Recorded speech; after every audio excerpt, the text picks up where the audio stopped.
Nous sommes le lundi 22 octobre 2018. Merci de nous rejoindre sur TV78 pour une nouvelle édition de votre journal d'information locale. Voici les titres.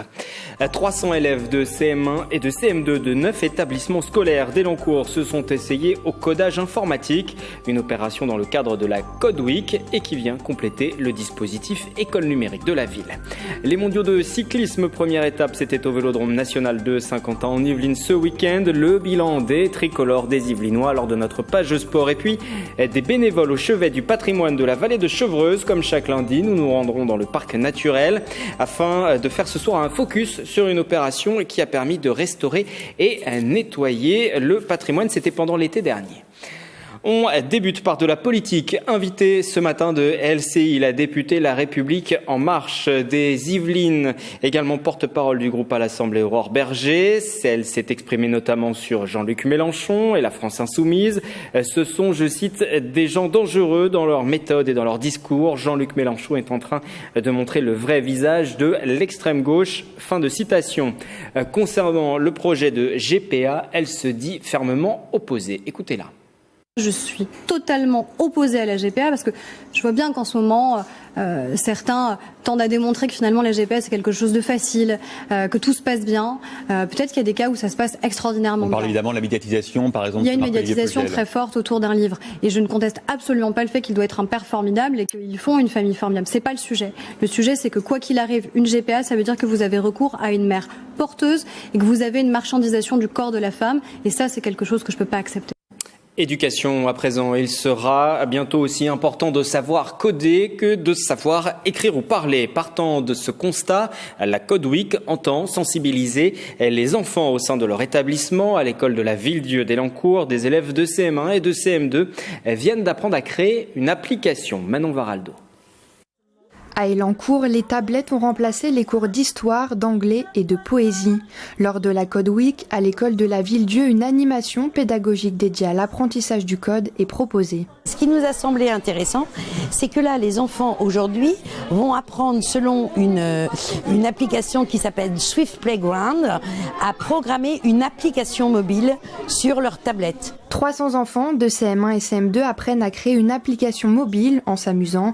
Le but, former les élèves dès le plus jeune âge et les préparer au métier de demain. On a appris à coder et aussi à mettre un aliment plus un aliment faisait un autre. La Code Week s'inscrit dans le dispositif d'école numérique d'Elancourt, une satisfaction tant pour les élèves que les professeurs. Je trouve que pour une première approche, ça a mis en émulation toute la classe. Ils ont été très heureux, vous pouvez le voir, de découvrir l'application Playground.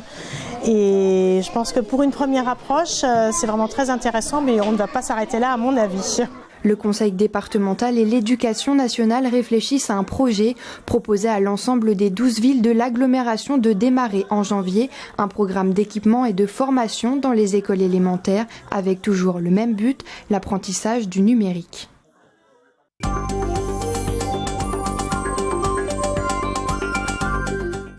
Et ce soir, pour le point sportif du lundi, j'accueille Grégory Canalet. Bonsoir. Bonsoir Grégory, j'ai volé votre place ce soir. Vous avez pris celle de Michael Midoro et on va faire le point avec vous sur les championnats du monde de cyclisme. Première étape qui avait lieu ce week-end à Saint-Quentin en Yvelines. Et il faut retenir, Wilfried, un bilan mitigé pour les pistards français. 3 petites médailles obtenues.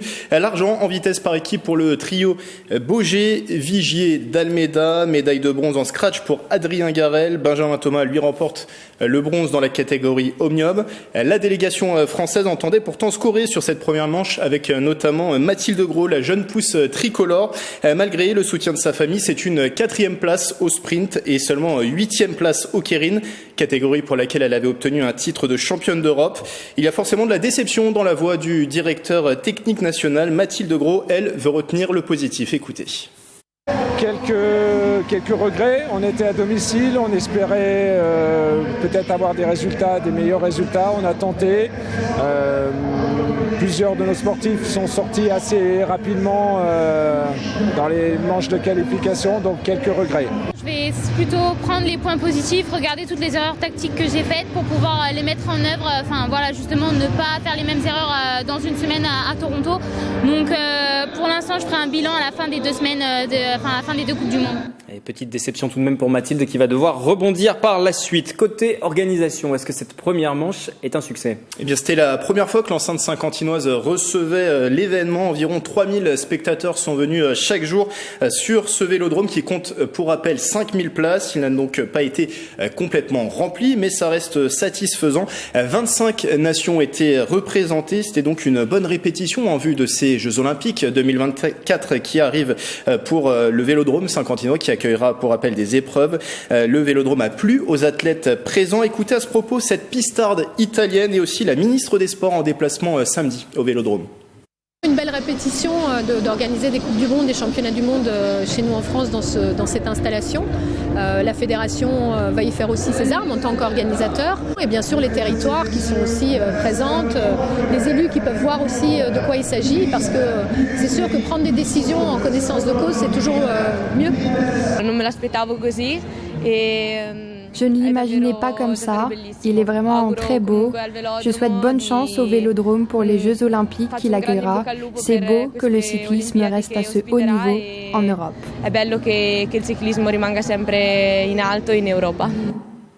Le vélodrome de Saint-Quentin-en-Yvelines qui devrait de nouveau accueillir une épreuve de la Coupe du Monde de cyclisme sur piste, une manche de cette Coupe du Monde et ce dès la saison prochaine. Merci Grégory, on vous retrouve à 18h30 si vous nous suivez en direct pour le 7-8 Sport, le point complet sur ces mondiaux de cyclisme et puis sur l'actualité yvelinoise, saint-quentinoise en matière de sport. Merci. Et puis sachez qu'à l'occasion de cet événement, Saint-Quentin-en-Yvelines a été distingué par l'Union cycliste internationale pour son implication dans la promotion du vélo et dans l'organisation de grandes compétitions internationales de cyclisme. Le label UCI a été remis vendredi en ouverture des mondiaux. 8 villes ou régions dans le monde ont déjà été récompensées, mais c'est une première en France. Les efforts en matière de mobilité pour le plus grand nombre ont aussi été appréciés. Quand on parle de vélo, il ne s'agit pas que de sport, il s'agit aussi de déplacement. C'est un mode de déplacement doux, non polluant. Le vélo est très ancien, mais c'est aussi l'avenir, tout simplement. Donc on met en œuvre beaucoup de choses. C'est par exemple des stations relais vélo en gare qui permettent aux Saint-Quentinois ou aux salariés saint-quentinois d'aller ou de venir à leur travail en vélo, de garer de manière sécurisée leur vélo à la gare. Ce sont des nouvelles pistes cyclables existantes ou à construire. Donc beaucoup d'actions pour permettre à chacun de pratiquer le vélo. Du sport à la culture avec la finale régionale de breakdance B-Boy France. C'était ce week-end à la Meurise, à Trappes.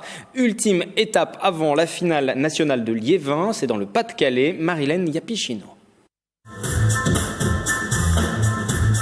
Des pionniers Black Blamber dans les années 80 à la finale régionale B-Boy France, la danse hip-hop a fait du chemin et a toujours sa place à Trappes. L'association World Step Event de Morpa, en charge du championnat, s'est associée à la Meurise pour accueillir l'événement. Il y a 3 catégories qui vont se disputer là, cette fin d'après-midi. Voilà, il faut savoir qu'il y a eu toute la sélection pendant toute l'après-midi. On avait une 60aine de danseurs qui se sont affrontés pour finalement n'en retenir, on va dire qu'un seul par catégorie.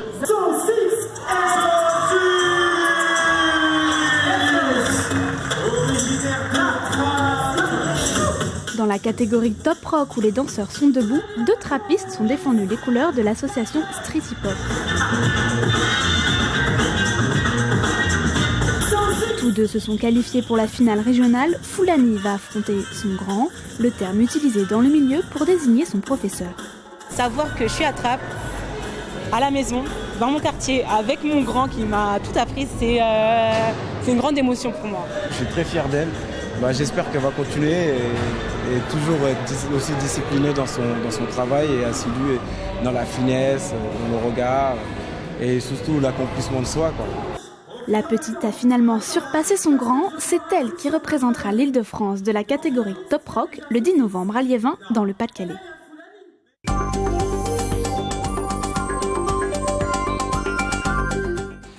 Chaque lundi, depuis cette rentrée, nous partons pour le parc naturel de la Haute-Vallée de Chevreuse pour y découvrir les richesses, les initiatives menées. Aujourd'hui, retour sur un projet mené à Sonchamp pendant l'été et qui a permis à des bénévoles, des étrangers, de restaurer les glacières du château de Pinceloup. Jules Colly.